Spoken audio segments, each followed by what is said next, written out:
everyone, welcome to Psy-Find, where we uncover interesting details from history about psychology and the psychology of some of the world's most interesting people. I'm here with Tom and Tom. How you both doing? G'day, mate. Good. What's going on? Last week we sat around and talked a lot about the Big Five, which is aligned to WithYouWithMe's testing battery. One of the other aspects of our testing battery is also our aptitude testing. What we want to talk about today is a bit of information around aptitude testing, the guy behind it and how it all started, and then also get into a bit of information about someone else quite interesting. Last week we talked about and did the Big Five to try to figure out a bit more information around Elon Musk. Now we want to look at another billionaire, Jeff Bezos. But let's kick off first with talking a little bit about aptitude. Tom, do you want to give us, Tom Larter, do you want to give us a bit of background around aptitude and the aptitude testing, what it all means? So what I love about aptitude testing is how polarizing it is for people. Like every time we talk to someone and say we do aptitude testing, they either say, that's great, I want to learn about myself, or tests don't work. And I find that level of polarization pretty funny. They don't say the same about personality testing. No, they don't say the same because I think they feel like they can game the personality testing, but aptitude tests are actually hard. You can't technically fail a personality. Yeah, but it's actually usually the other way. So anyway, I found reading some of the research about where aptitude testing came from, it really came out of some very interesting gentlemen. I mean, we put Galton down on this one as the guy, but really just trying to find out a couple of things. It came out of mental health and retardation and trying to understand people's brains differently, whether it was for education or complexity. It came out of a little bit of racial connotation and trying to understand if different races are smarter than other races, which I found interesting. But I guess the point of it here is we wanted some measure to show someone's ability because we knew that veterans were good at things because we were veterans and we were good at things, but we didn't really have a way of explaining it to industry for these new careers. And aptitude seemed like a good way to start that journey. And for those that aren't across it, what's the difference between aptitude and intelligence? So it's not the same as an IQ test? No, it's not the same as an IQ test. So IQ is, it stands for intelligence quotient. It was more around how well you'd remembered structured learning, to be honest. So aptitude test was more around your underlying understanding of logical reasoning of things. So it's not really tied to how many books you read or how many things you'd studied or how much math you knew. It was sort of like your ability to do statement and conclusion and probable reasoning, whereas intelligence is more the amount of intelligence you've accumulated over time. Easy way to think of it is aptitude is the natural ability to do something, and intelligence quotient was the natural ability to remember something that someone wrote. What I find really interesting about aptitude is that it's best used by organizations as a future predictor to work out if you could perform in a job role. Whereas personality is used for heaps of things. You don't use aptitude, for example, in dating applications or dating coaching or... Probably should, though. I reckon. Well, see, personality is temperament, right? So that's pretty much what it is. And what I found really interesting this week, and just go off topic a little bit, was I understood where temper came from. And losing your temperament, which means that generally when people get angry, it's not part of their personality, which is really interesting point back to common truths and stuff that we were talking about. What I find interesting about aptitude, though, is that it was invented a number of times by generals to work out how to kill people better. Which is super different than everyone else. Like personality is always generally about finding a mate, which is interesting. And so a more social experiment. Whereas aptitude was about killing people. So like to put a few things in, the first type of test, which I found really interesting, I didn't know that till you shared some information with me yesterday, Luke, was around the Chinese generals using it to work out who was smart enough to do which job. And then really, if you think about aptitude testing started scaling in really World War II. I think they tested in World War I, but World War II to work out how to build things in a factory quicker, i.e. it was taking too long to build a tank or a plane. It's like 170 days or something to build a plane, but they needed to build them within a week. And then they would put people on the production line based off their level of reasoning, and that's where it really scaled. And still to this day, the military uses it way more proactively than everyone else. And Well, that's really interesting. Let's get into the military side of things for aptitude testing, because one of the where aptitude testing became a bit more mainstream was after World War I, where they released the tests that they used for introductions and to enlistments into the military in the US. And what I found interesting was the idea of the alpha beta test. So alpha test was for those who actually understood and could read English, and beta test was for those who didn't understand English. So it was spoken word. But the interesting thing was it had nothing to do with your results, whether you could speak English or not. So even people that couldn't read or write were still scoring higher on aptitude than those that could. The military keeps using aptitude as one of the few areas where people can actually do a test and then get told these are the 7 jobs that you're matched to, and people listen to it. How come corporates don't work like that? Because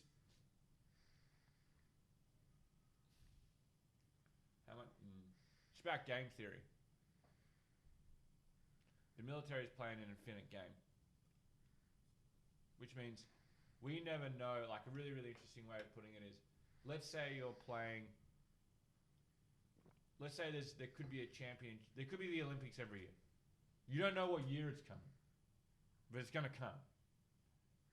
That's what the Army's doing. Companies play round robin every week.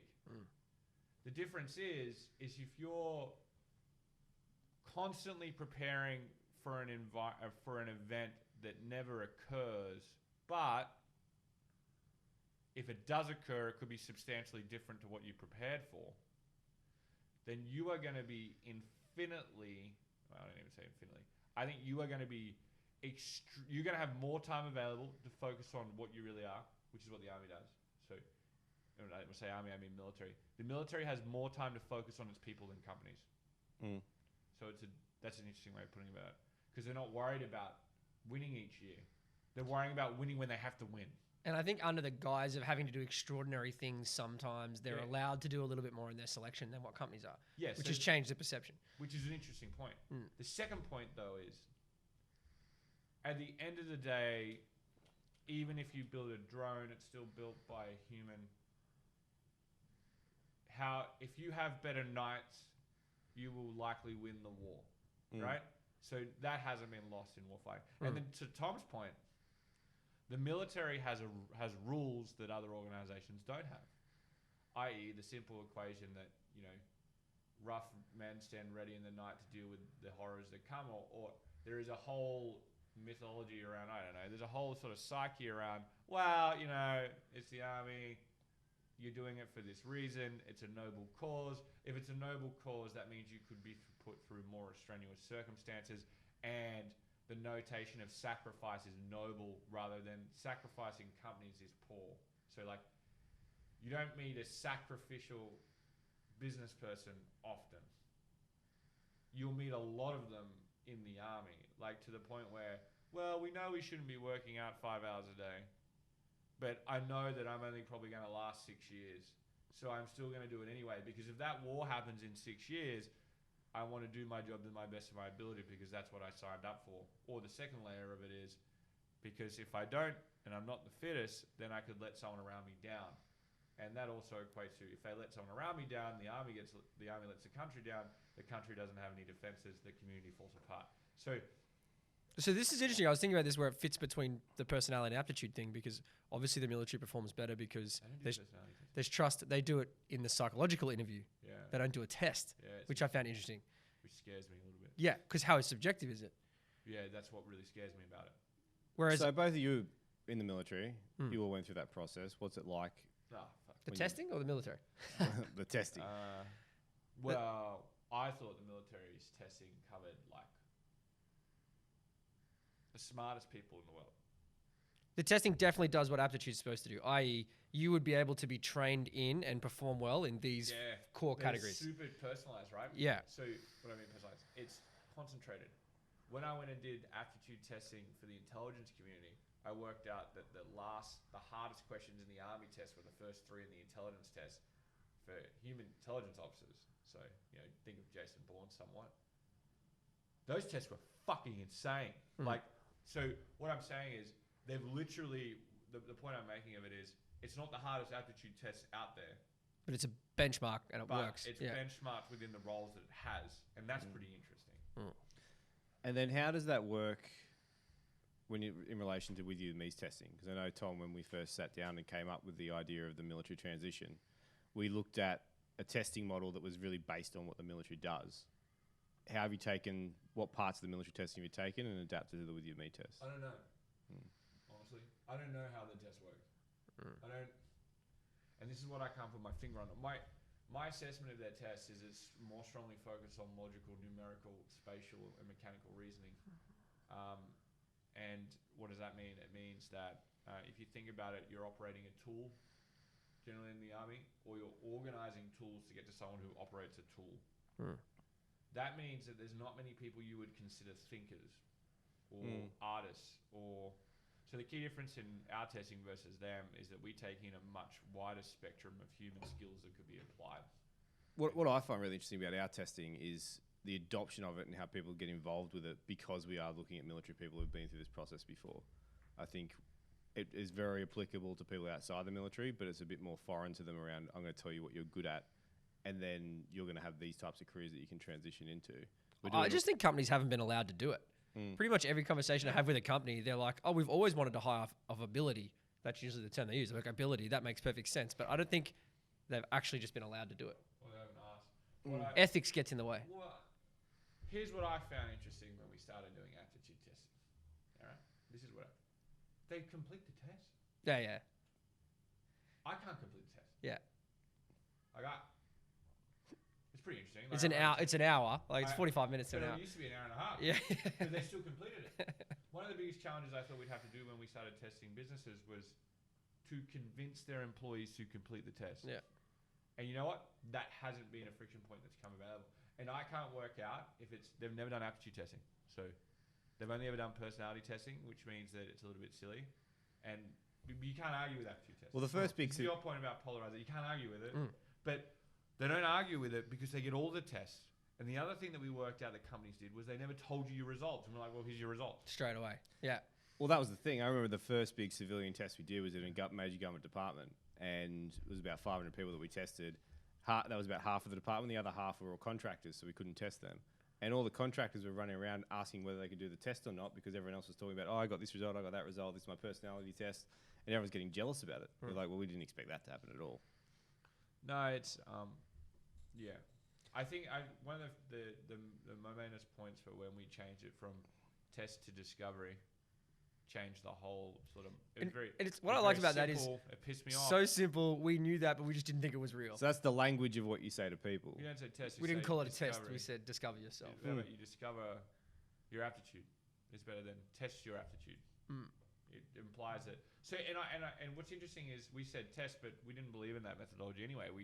The methodology we believed in is that everyone is great at something. You've got to figure out what it is. And you could be good at other things, but you shouldn't be doing those things. So when you bring it back to the military, how are we different? We have a wider spectrum of skills that we're looking for, which probably encompasses a much larger part of society. And why the military is adopting it. People that join the military do come from the large part of society. They're a very diversified group of people that join the military, right? For a number of different reasons. So them transitioning it was pretty interesting. And then it made it really easy for companies because, well, military guys are pretty diverse. Even if you remove skills out of it and you're just looking at future skills, then it doesn't matter what they did before. So that's pretty different. The second thing that was pretty different with our testing is that the military does its personality testing in an interview, not in a test. And to me, I find that terrifying. And the reason I find that terrifying is that I've been on the other end of someone's assessment of me in the military, and it was significantly incorrect. And what's interesting about the military psychologists, so to speak, is that they don't go through the regular military training. That really pisses me off because it means that they don't understand, I would say, a significant part of the subculture or are exposed to it. And two, they're not a leader, but they're sitting within a mentoring and leadership position. So Well, the bit that never made sense There's to a big me. difference between the guys that went from being a uniformed combat member, studying psychology, Correct. and then becoming a psychologist in the military. And there are them. Yeah, and not many of them though. They're, Yeah. they're phenomenal. Some of them were really phenomenal. But the majority of them were people that had graduated university or were practicing psychologists that did it part-time through the Army Reserves. And The hardest bit was it was their job to identify risk, which is fine. It's quite easy to do that from a psychological point of view in an interview. Like, but what they don't have the appreciation on is actually how much the military training model and growth model can change that risk level. Yeah, like So the treatment's already built in. That's right. Yeah. Like the culture and they're going to go through is already built in, and they don't know how that was built. Yeah. So they'd be like, oh, you're more likely to be unreliable at training because of your past. But when you get to training, it's actually quite hard to be unreliable at training because you've got a dude like forcing you out of that every single day, every single minute of every single day. Yeah, and here's what I find interesting. I don't know if the military's model is progressively focused on forward measurement. Well, it sounds like it's a pretty similar model to what they had in 1911. They're very similar. So, like, if we go back to this character, so Francis Galton, right? Well, let's get into Sir Francis Galton. So he is... He's a fucking... He gets He's a polymath, which is great. He gets credited I worked as... out what a polymath is. You either have stitition at the end of your last name or igist, and you just have to add them. Well, he gets credited for being the founding father of the aptitude test, and obviously it's been built on a lot since he was around in the sort of mid to late 1800s. But he's done a lot of things outside of just doing that. As you said, he's a polymath. He was Charles Darwin's cousin, which I found interesting. Yeah. And a lot of his stuff was built off of... Tropical explorer, Well, meteorologist, protogenicist, psychometrician, which is the aptitude one, psychologist. What I find interesting is invented fingerprinting. Yeah. Like, the forensic and science, also the whole statistical analysis of correlation and causation. Yeah. well, here's some interesting things about him. And not surprisingly, he's a Freemason. Oh, I didn't see that. That makes so much sense. He became a master mason in 3 months. No. Yeah, there's a way of gaming that You system. scored really well on the test. So you can game that now. It's just, that's a group I need to be a part of to make things happen. I took one comment on what he said, which is very interesting. Well, the whole idea of the aptitude test, though, it's almost come from, if you look at the way it might have been thinking about it in his mind, Charles Darwin had his theories on evolution when it came to animals. And he's now then tried to take that and apply that to humans.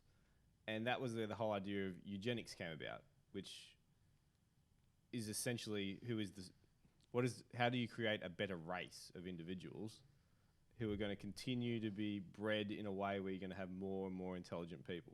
Yeah, it's pretty interesting. Like, this is how he puts it in a really Political? Aryan race sort of way. Yeah. So, the best form of civilization in respect to the improvement of the human race would be one in which society was not costly, where incomes were chiefly derived from professional sources, so ability and free market, effectively.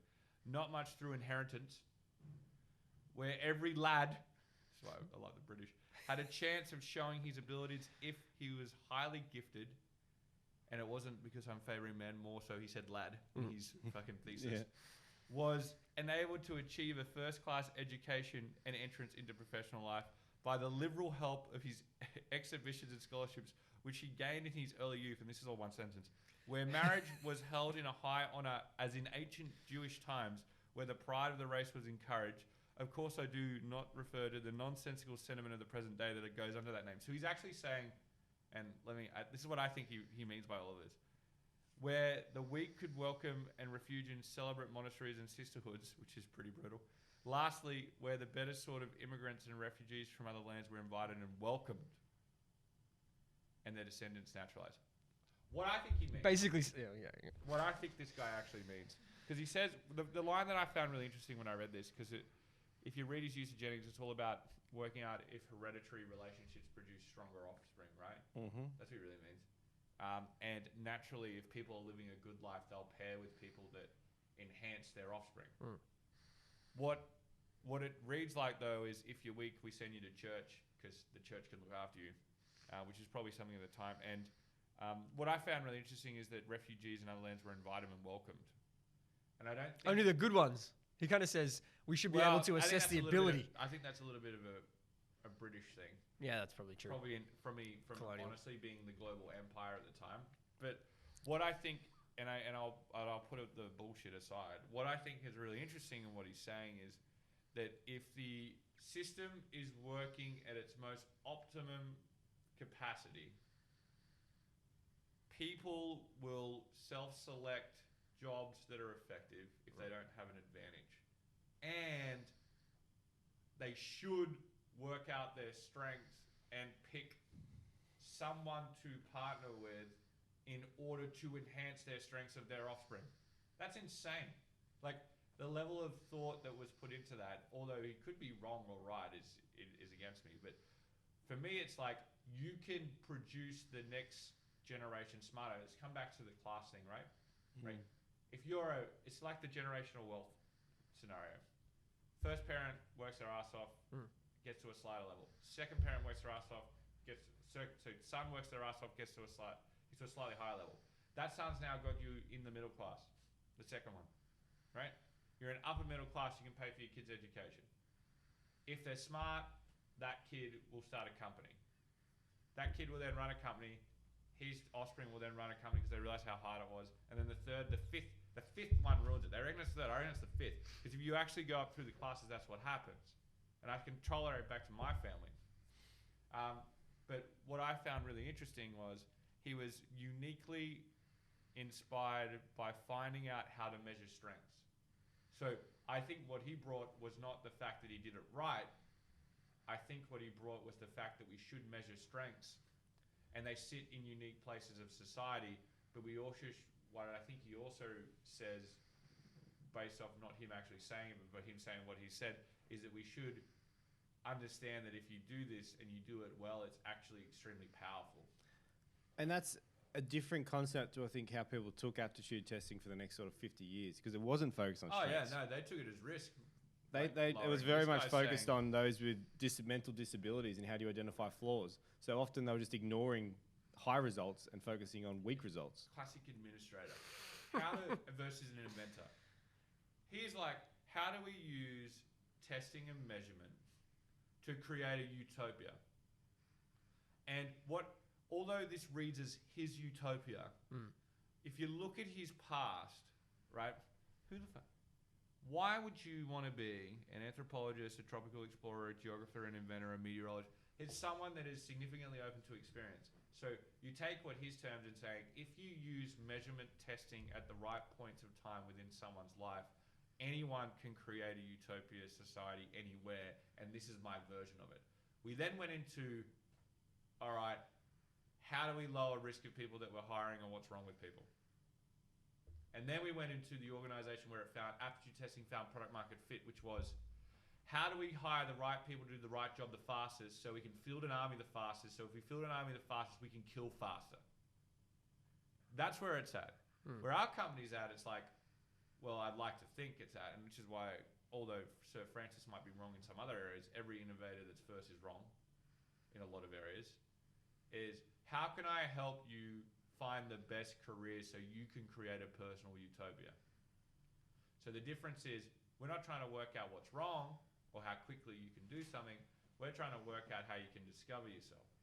And I think that's what Sir Francis was getting at. And I think that's where we lost our way, because we know companies now, even companies that use testing or aptitude testing, they kind of created their own box or benchmark and said, if you're in this threshold, you're going to be great to be in our company. But they failed to realize the agility that's required. And his whole point was find out the things that you're good at and be good at those things, and then you'll be happy and more productive, and that's a better life. Well, what's an example of that? Is it the Accenture test, the one that we often talk about?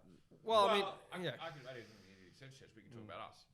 Yeah. So the way we originally constructed our aptitude testing was we would pick the set amount of aptitudes based off those that we like. We test the set amount of aptitudes of people in industry off a particular job. A particular job, though, is a title. It's really just a set of skills and a set of actions that you have to perform. So what we didn't understand, and maybe I didn't understand it till exactly right now, but we've already made the actions to change it, which is interesting, is that the only person that's mechanically scaled aptitude testing was designed to fill a short notice surge workforce, which is the army. That's interesting. Short notice surge workforce. They haven't weaponized it in their day-to-day. They've weaponized it in their hiring. So we took that and did the same thing. What our company's now evolved to, though, is what aptitude match to specific skill, not specific job. And then you can create unique jobs at any one time by creating unique skills, which means that you now can adapt as quickly as operations, businesses, companies, or societies are changing effectively. Like, as fast as teams are changing to solve a problem, you can now test people to work out if they're suitable for that team. And that is very, very different to you need to fill this box. It is more so you can create any box, and a box is made up of a set of skills. Say if there's 4 walls, and those walls could be anything, and they're linked to aptitude. So it's a way more broad and extensive, but more individualistic technique that takes it to what I think Galton was trying to get at, which is, well, companies work in teams, teams solve problems, not people work in jobs. Jobs require skills. When you're in a role within a team, you have to have a set of skills to do your actions. And so I think it's been interesting to see companies who have blurred the lines of personality and aptitude, yeah, because they know that we need those skills in the team, and they think things like they should be agile or they should be innovative. And we go, innovation is not a personality trait. Innovation is abstract reasoning, and that's completely measurable and testable and trainable.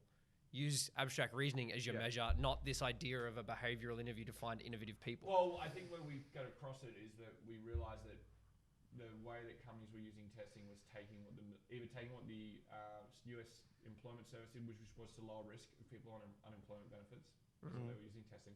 And I'll get to something about the US very interestingly in a second. I find this is very interesting about their country compared to other Western countries. And the second thing is we just took the Army's model, which is just to build a short notice workforce.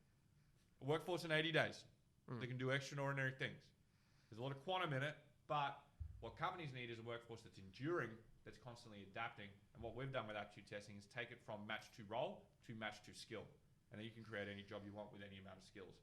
For what I find really interesting, though, is the Australian fucking Year 12 assessment is an IQ test.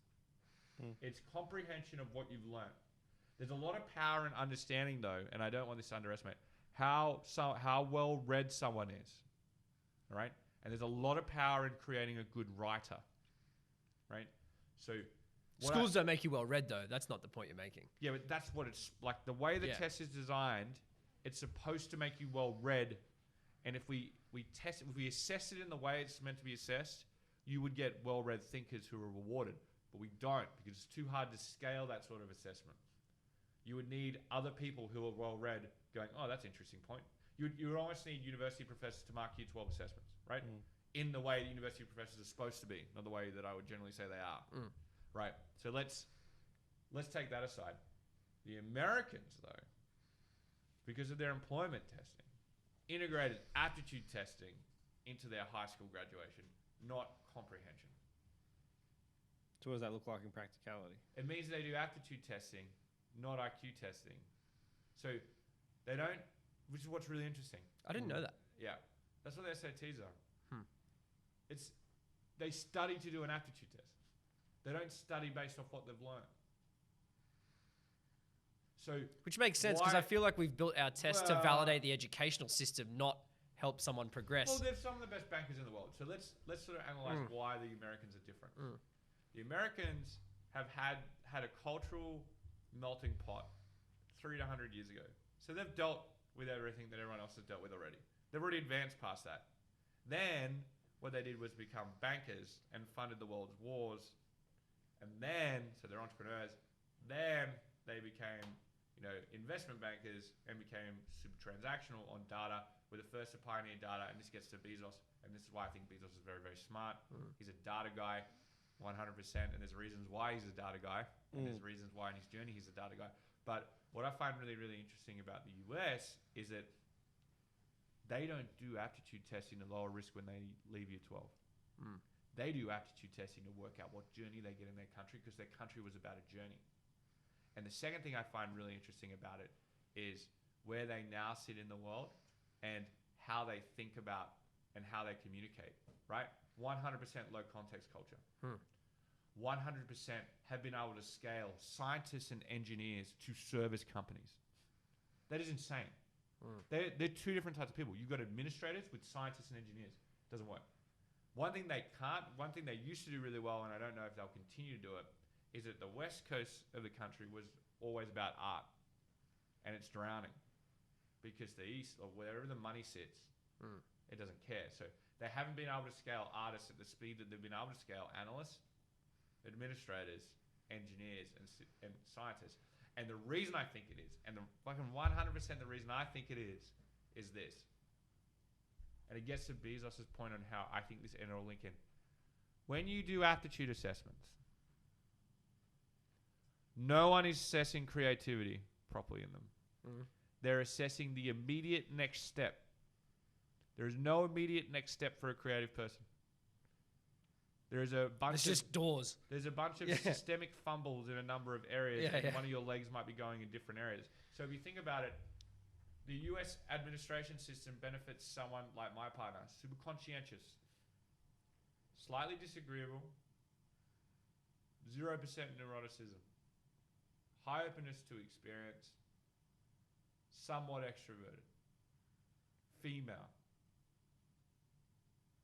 3 degrees, nearly $300,000 a year salary at 30. The system benefits that person. The system doesn't benefit at all, but we're all going through the same test. And I don't think that they've changed their test to take into some of the things that we've accounted, which is they're using a standardized aptitude assessment that was done by the Department of Employment to lower risk, and they're using it to pick who should go to trade school and who should go to college. But what if you don't want to go to either?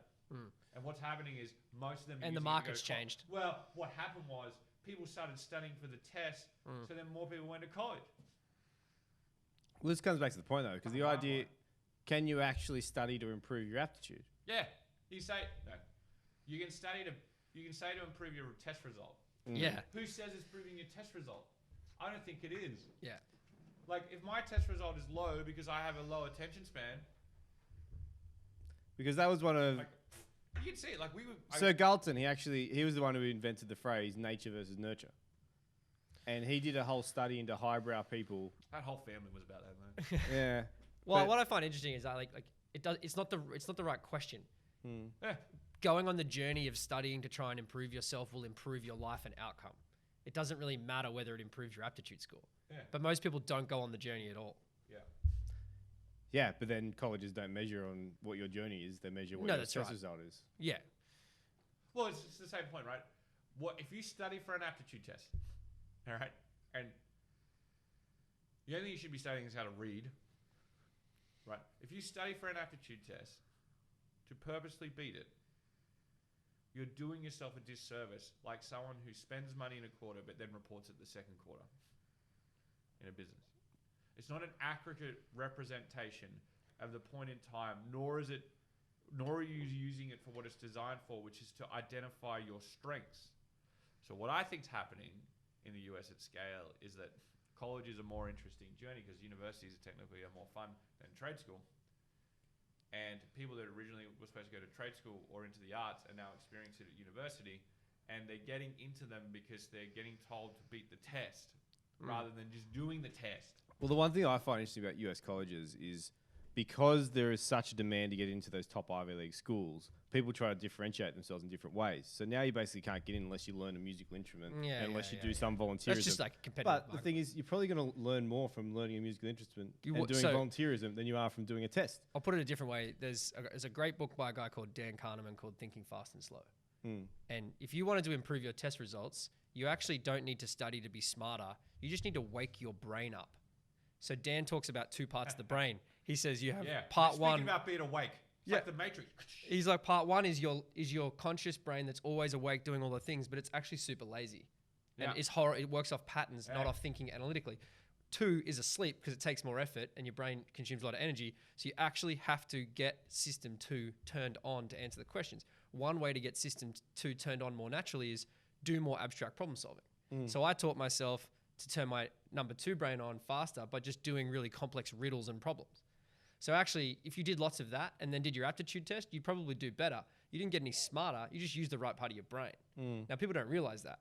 But it's not about the test being better. If you went through that process and improved how you use your brain, you will be better at life. Yeah, see, but you're a kinesthetic learner, so you doing riddles and to improve your abstract reasoning makes sense. So here's how it works though, right? And you like this because you like internal narrative. No, but see- When you see the riddle, most people see the answer straight away and go for it. Now I don't see the answer. I go, they're trying to trick me. That's me turning my number 2 brain on. So here's my problem. I can't do escape rooms or riddles because I'm thinking this is too simple. Yeah. So there's got to be something here that's connected to here that the whole economy will collapse if I press that button. What you really said intelligently was that you need to work on the parts. You can work on the parts of your aptitude in a really robust way if you take the way you learn kinesthetically because you're applying it. Here's how I learned how to round the brain out. Speak to it. Thank you, brain. That's fucking insane. When the Matildas the Matildas team taught me to do that, or 2 of them said I needed to do that, I was like, yeah, okay. And started doing it, and then I accelerated it so much I didn't sleep for 4 days.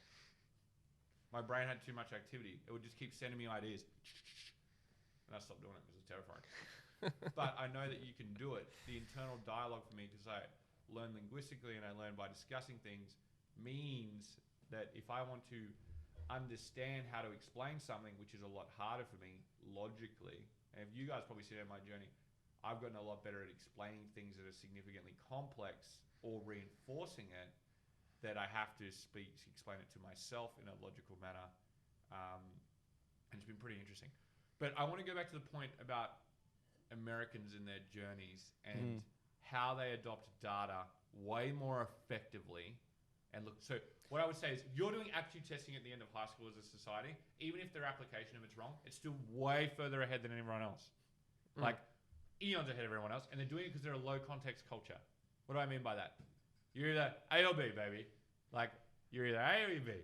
And the way we build our free market economy, fucking A or B, even if you're in a secret society, guess what? You're in A secret society or B secret society. That's just part of the fucking methodology of getting out there. So what I find, and if we start jumping to Jeff Bezos when it comes, is really interesting. The first thing I found really interesting that I didn't know, single parent family.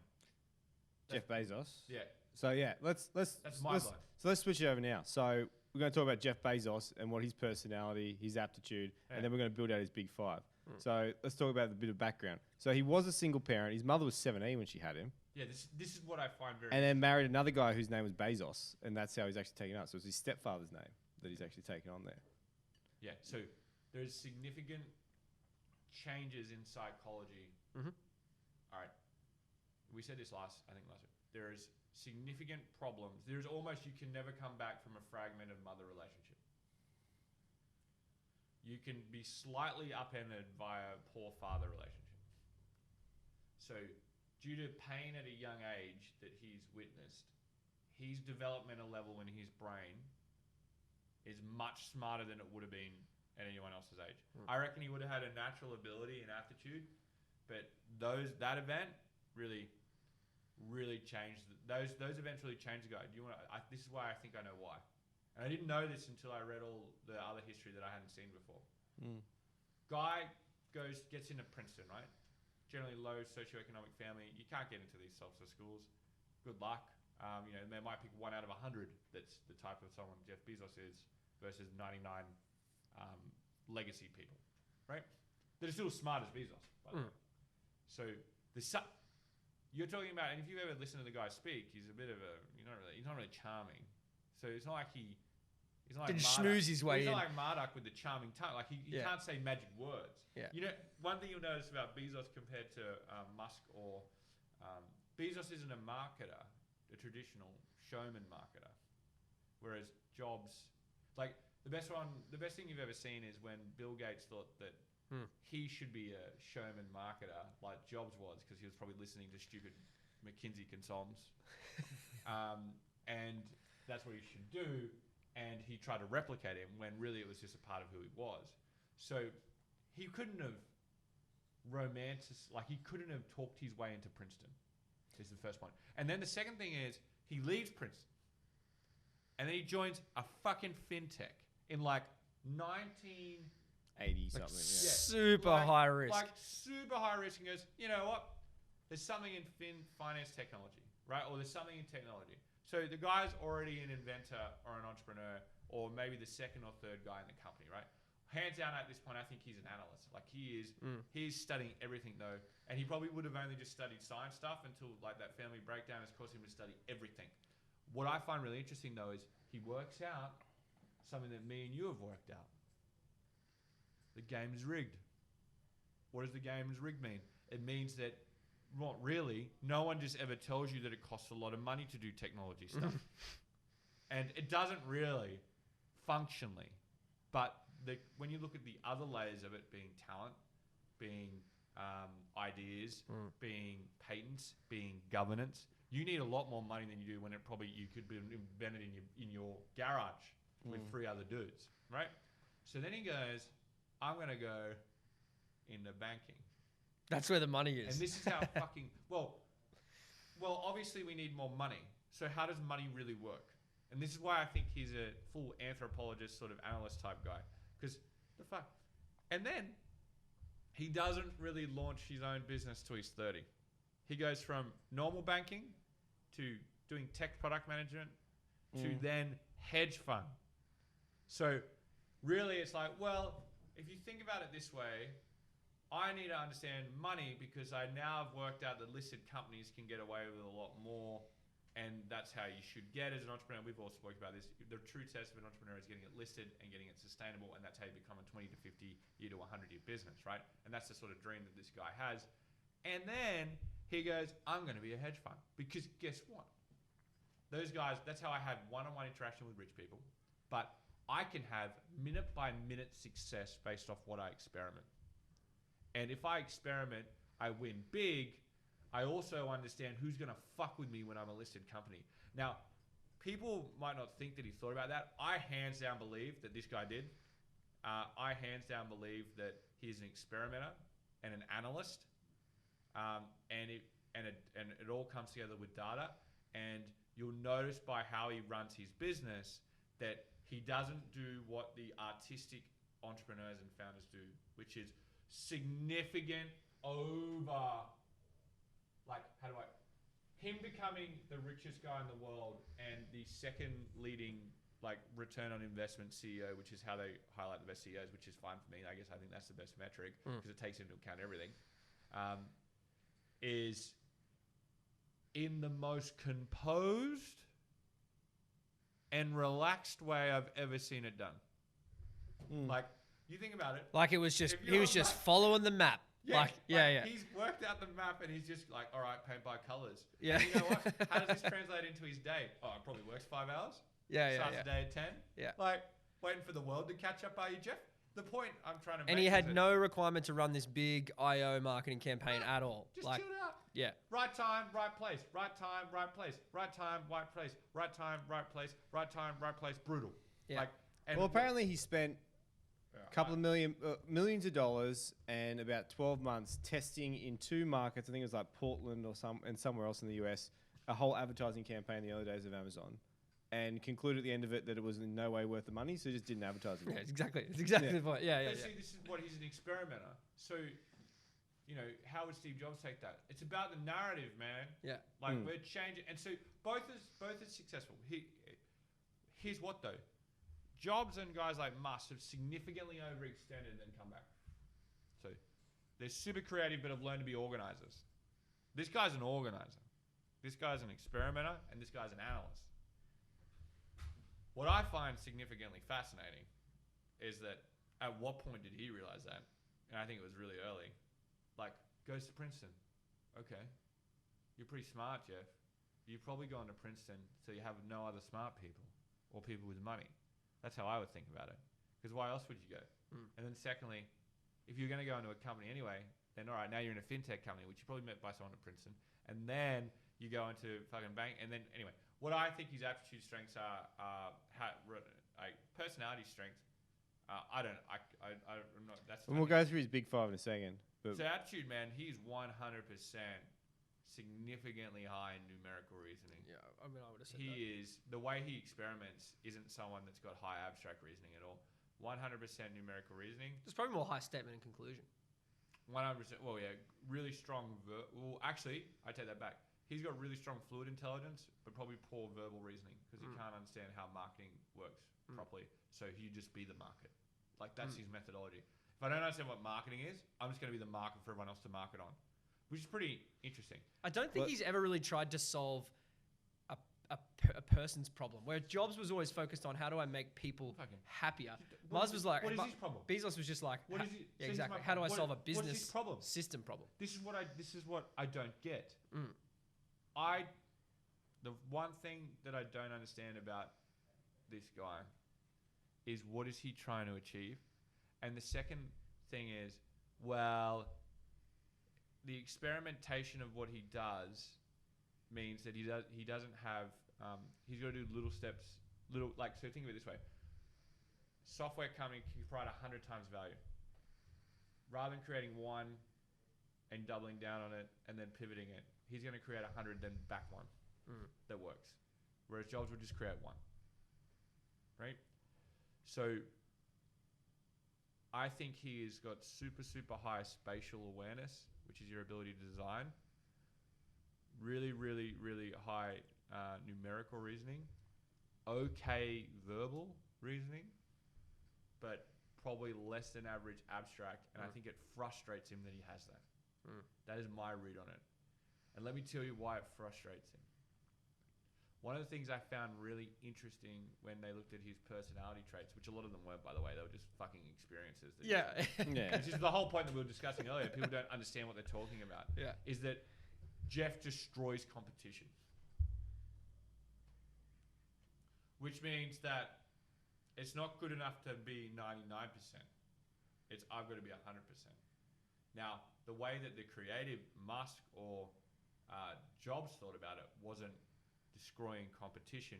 It was, we don't want IBM, so let's say Jobs, we don't want IBM to design the way we use computers because they're a bunch of nerds that are going to make it not fun. Or to use it for education, which is the greatest leveler across all time, right? So that's pretty complex, but a simple thing. And then, Musk, I want everyone to use these type of cars. He doesn't want that. He wants everyone to buy through Amazon. So for no purpose. Well, I think there is a purpose. I just don't think we know what it is. Yeah. Just to take over the world. So what does that mean to me? It means that he's a systems engineer, an analyst, and a scientist more than an artist, which means he's probably going to be super high in numerical reasoning, super high in recognition memory, so the ability to remember things, super high in digital coding. If you wanted to code, he could probably code. And that's him right now. And okay in verbal and okay in abstract. But here's the thing. Traditional creative CEOs are super high in abstract and super high in verbal. I understand how things come together and I can explain it. I don't know that he wants to improve the world. I think he just wants to get as much out of it as he can. Well, I don't know, man. Let's get into his big five. I can't. So last week we ran through the big five for Musk. So you're looking at openness to experience, conscientiousness, neuroticism, extroversion, agreeableness. So what I found interesting about this is we always research to see if people have just got these tests. And to Tom's point just before, and to our first point at the start of the podcast, 10 personality traits of Jeff Bezos, the richest man. This article, right? This is how stupid people are. Number 1, knack for innovation. Gets worse. Number 2, so innovation I could work with. Hardcore realist. Then number 3, Jeff Bezos believes in regret minimization theory. Didn't realize that was a personality trait. Staunch experimentalist. Form a plan. That's sort of Yeah, but I can get experimental. Form a plan. Yeah, risk taker. Number 7, door design for desks. Now I know what he's referring to. In the company when they started, they had doors as desks to save money. That is not a personality trait. And the way they explain it, so what I'm getting at is actually, well, there's one right at the bottom here, which is, he's competitive. So I would accept things like he's compassionate, he is dominant, he is, and then we get into the big 5 traits. But even if you didn't know what they were, people don't understand what these personality traits mean and that they're actually tangible and there's really strong psychology behind them. And anyway, so Well, let's Go show through them the how big it five works. then. Well, Yeah. if you think about it, he experiments. He's a great analyst, and he's a great organizer. Right? Not a great people person. Well, that's incorrect. Well, I think it's debatable. Well, I think it's debatable because we don't quite know. Well, I've been tracking his. I've been reading His about staff him on reviews. Quora Yeah. and how people describe him, and they think he's very smart. And then I think he's worked out the person he needs to be a great CEO. Does that mean he's a great communicator? No. He's just a great CEO. So what does that mean? It means that he's an effective organizer. He can organize and manage people at the current point in time across generation to get them to work harder than they've ever worked before. Like, that's my view on it. What about so in the military, remember we used to joke about you have mates that you want to go to war with and you have mates that you want to have a beer with. Do you want to go to war with Bezos or do you want to go have a beer with Bezos? I want to go to war with Bezos. I don't want to do either with him. I'd take him to war. I don't want to have a beer with him. Yeah, no, you couldn't have a beer with him. But What about his whole transformation though? Because everyone that sees him now, he looks like this villain. He's buffed up and he's just got more time. Yeah. where He's probably doing something back in to the sell day, the next product. he was a bit of he was a nerd. Well, it's just the dominance hierarchy effect. Yeah. You get more attractive, you go up further, and then you get more things that make you more attractive. So let's do the traits. It's like how Musk got his hair back. It's weird. Do you think he's extroverted? What do you No. reckon his extroversion is? I'd say lower. I'd say he's more introverted than he's extroverted. It's too hard to start with that one. Okay. Conscientious. Come back. He's got to be incredibly conscientious. Start with the big ones. It's conscientious, openness, and neuroticism. The other ones are Nah, that. yeah, conscientious. He's got to be highly conscientious. Super conscientious. Like I know ridiculous. that's Yeah, Yeah. I think one of the there's most conscientious people on the planet. Yeah. Why don't? And this is what I mean. He's an organizer. Like the next one is is Neuroti- he open to no. Let's do neuroticism. neuroticism? No neuroticism. Yeah, I reckon he's very low. I reckon he had heaps of neuroticism and that built up a chip, but now he's in a part of the world where he don't have it. Don't need it. It'll How only low? slow him down, like 1. Yeah, like single digit percentage. Yeah. No. Openness to experience. Well, He's open enough to take risks. He's more open than a listed CEO, but he's less open than an inventor. That's what I assess. I don't know what number that would be. I reckon he's probably like, what are you? I'm 75 now, but I reckon he's probably 40. I reckon he's around 70. Oh, you reckon? Well, you touched on it a second ago. The way that he thinks about the world is around risk minimization strategy. He's 100% very So- close. He's like 7%. Like So the risk minimization strategy that he talks about is, in the way that he described it, was when I'm on my deathbed when I'm 80, would I regret leaving New York Wall Street banking? And he said, no. He said, would I regret not He's getting such into a the fucking internet at the start of the internet? Yes. So that's why I did the internet thing. So yeah, that's so he's not. pretty open. I wouldn't say he's no, conservative. he's But more how many like data points would you take it in to decide that was a good decision first? heaps. Yeah. But he's still open enough to do it. Yeah. And most people are not. No, I'm saying he's more so open If we than- say 65% of people need to be open to do a new task in our company. Just a new task. Not a new global empire. He's going to be, I reckon he's sitting around like 75% openness. 100%. He's not so open that he'll stop his routine for the day and just go, what is that car doing? And just get in that car. He's not so open that he'll sit at a bus shelter for 70 minutes and just watch people come and go from work. No, I did that for 3 weeks. I wanted to see what they were doing. I don't. Well, I couldn't work out why they wouldn't read my CVs. Think about it. I get it. I If get too it. busy to read a CV, you're leaving at 2:30. This is why. All right. Agreeableness. He's disagreeable. He's highly disagreeable. Man, people that destroy companies like that, he doesn't want to be friends with anyone. He's in it to win, and that's. All right, have you ever heard anyone publicly say, I'm Jeff Bezos' best friend? No. No, his wife's even. Larry, old Steve Jobs' best friend. He's up there every second day. They're best friends. What I'm saying is... This probably speaks more to Larry than Steve Jobs. I don't think so. He used to go around with him every Yeah. They used to live down the road from each other. They're best friends. I don't reckon Bezos has too many best friends. I reckon he's super disagreeable. I reckon he's like 3% agreeable. I reckon he's just above criminal. Well, he's extroversion. That doesn't mean he's not a good organizer though, and he's not super smart. Mm-hmm. Extroverted? I don't know, like No, 35%. I don't think he's extroverted at all. I don't think he gets energy off people. I think he gets energy off him being right. being right with things. I think what pushes him higher in my mind You're is activity level. What do you mean?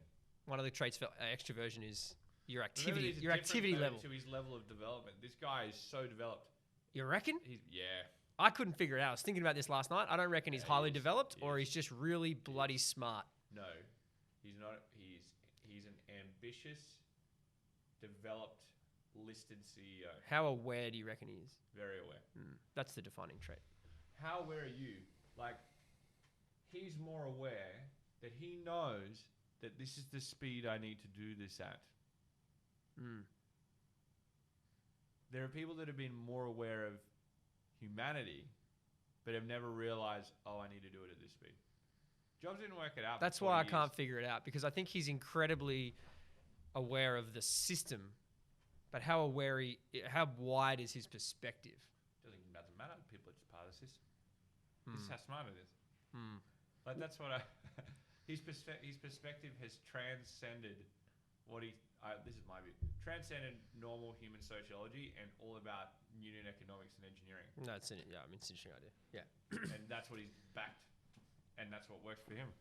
Well, I think even just There's multiple approaches, though, because Steve is still number one, based off the same ratio, in roughly the same amount of time. So, what does that tell you? Means that you can be the lovable rogue that's super bold, Still but win. you've got to learn to round yourself out. Or you can be the slow, consummate analyst and experimenter, but at the end of the day, you can still both achieve things that Einstein achieved. Einstein, creative, non-creative, slowly moving forward. Both can still, build So, on good are we saying he's a doer in our archetype scale? he's He's a doer. oh, An definitely. administrator, Like, couldn't be. organizer. Yeah. The dude, What did we land on for extroversion? Low. yeah. 30%. Very low. No, I think Tom thinks lower than 30%. Well, you just got to think about this. He's 100% a doer because everything he buys, everything he does is all about just refining his shop. He's a merchant. Literally. He's a merchant. Let's just touch on for a second. We spoke last week about Musk, and I think one of the things we talked about a lot was his exploration, SpaceX, how he wanted to move to Mars. Jeff Bezos started his own space company, but for probably very different reasons. yeah, just to give the finger to Musk. I don't reckon. Why then? Why would he have done that? To escape. No. I don't think he sees a business model in it because he can't analyze it. And the money that he's putting into it is his money, not other people's. That's a very, very different thing. It looks illogical for him to start a space company. when you How look do at you- Well, I guess you're not saying he's starting a space company. You're saying he just built himself a spaceship. 100%. He doesn't want to build a business He out of doesn't care about taking anyone else. He just wants to outside get it. You of just space. can't buy spaceships right He now, just so wants he's to got to be- build one. He just wants that ability. Yeah. Because, like, Jeff, think about math.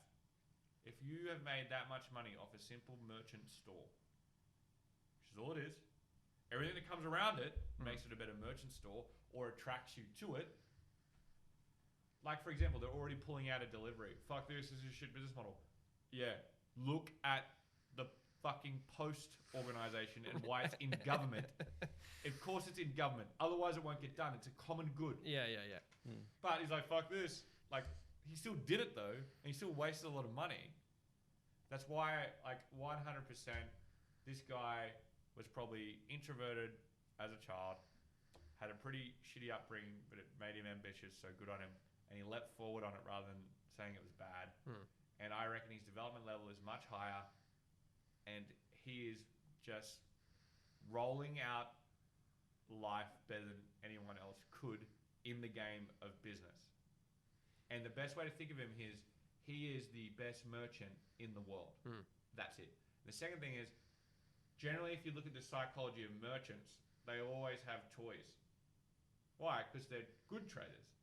So if you think about, you go back into the best merchants used to go from town to town to find things that were rare. Almost like a sign of your success. Yeah, find things that are rare, right? Or if you watch all those movies where, the best scientist is always trying to create some sort of experience, Jurassic Park, everything's about finding, you've now created a position where you can explore.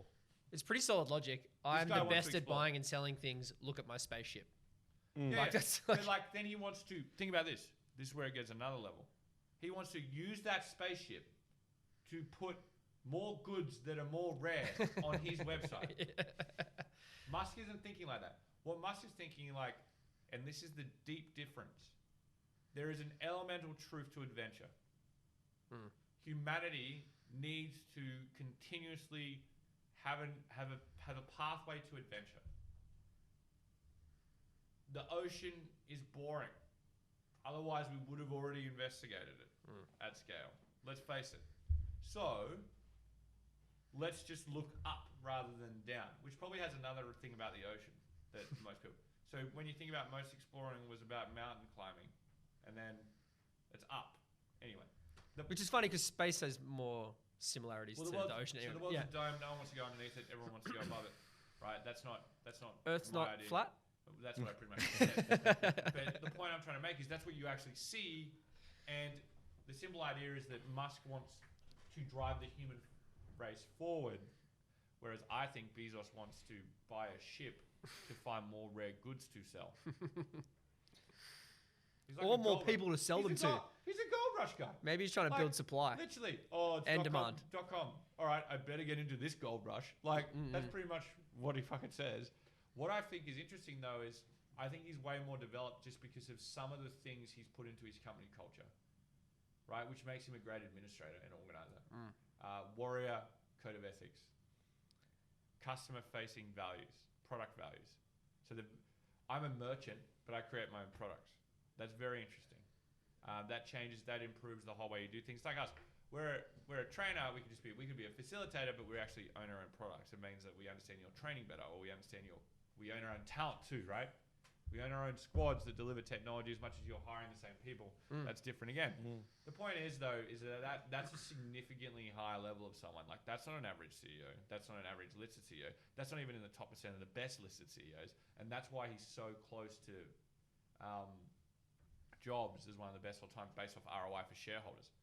My read on it is that you'd put Buffett also in that group, and you'll see that there are still three types of entrepreneurs. There is the visionary, there is the investment banker, and there is the salesman. Which is who? Banker. I honestly think that Bezos is the salesman. I don't know. The banker. Yeah. Why? You can still be a little bit of the other ones. Oh, yeah. And the sheer fact of the matter is, he's a merchant. So he's taking stuff and selling stuff. And that's all it is. Well, I don't know. I'm sitting more on he's a trader, which is also a merchant, which is more tied to banking than actually selling. Stuff. Yeah. But this is a salesman. But he's doing it from. When do you ever see the fucking? But he's doing it from manipulating the market. Let's just put it into not any from Disney movie. Does the person that's the fucking merchant have some eccentric personality, or are they the astute banker who's the responsible adult? It's the eccentric personality. Even if they own the store, there's something fucking strange weird about them. Well, he said himself that his major influences for his leadership style were Warren Buffett, Jamie Dimon, who's the chairman of JP Morgan, and Bob Iger from Disney. Yeah. Okay. There's nothing creative about that at all. Let's all just think about that for a second. All of them are really easy things to hear.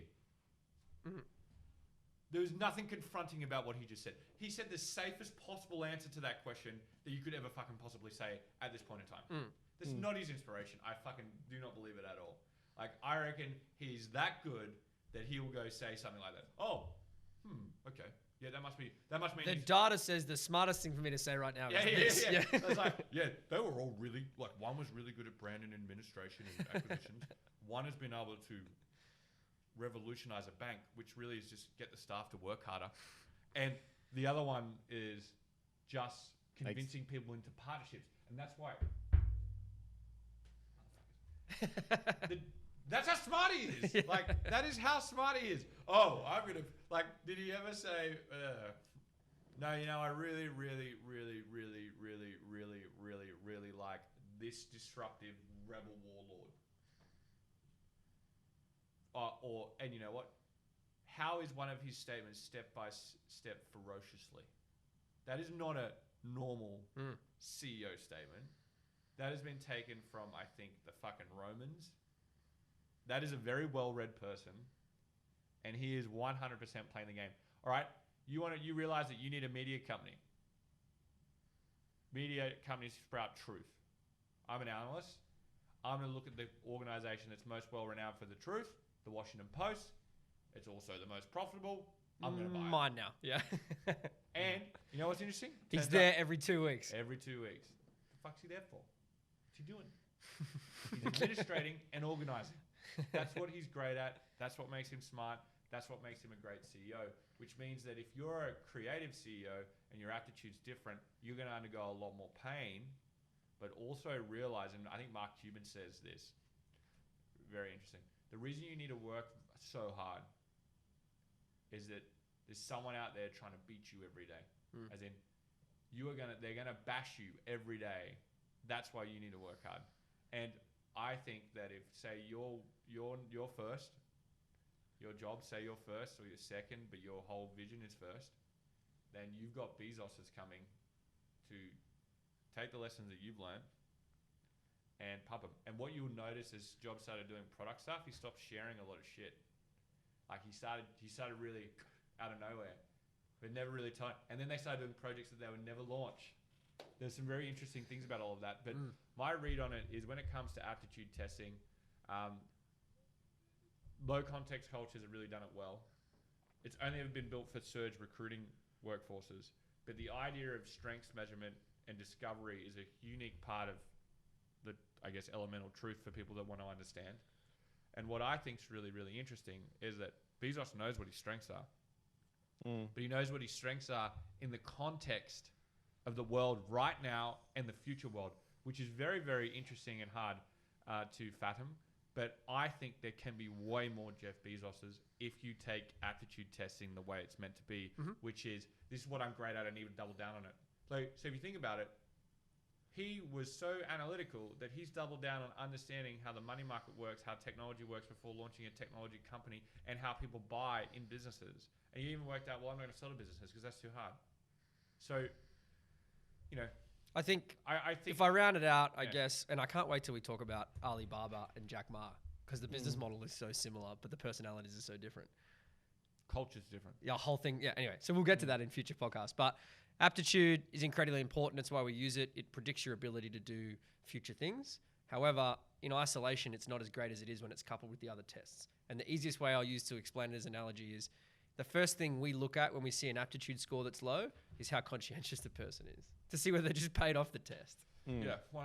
So we need to use those tests in conjunction with each other to help people reach their full potential. And that's what we're trying to do. You got low conscientiousness, you're creative, you failed the test. Like, yeah, you just didn't care. You're like, this is interesting. You just clicked on a few things. All right, fellas. It's been interesting. Wrap it up. Thanks, Tom, Larter. Good week. love talking about Back again testing. next week. Cheers.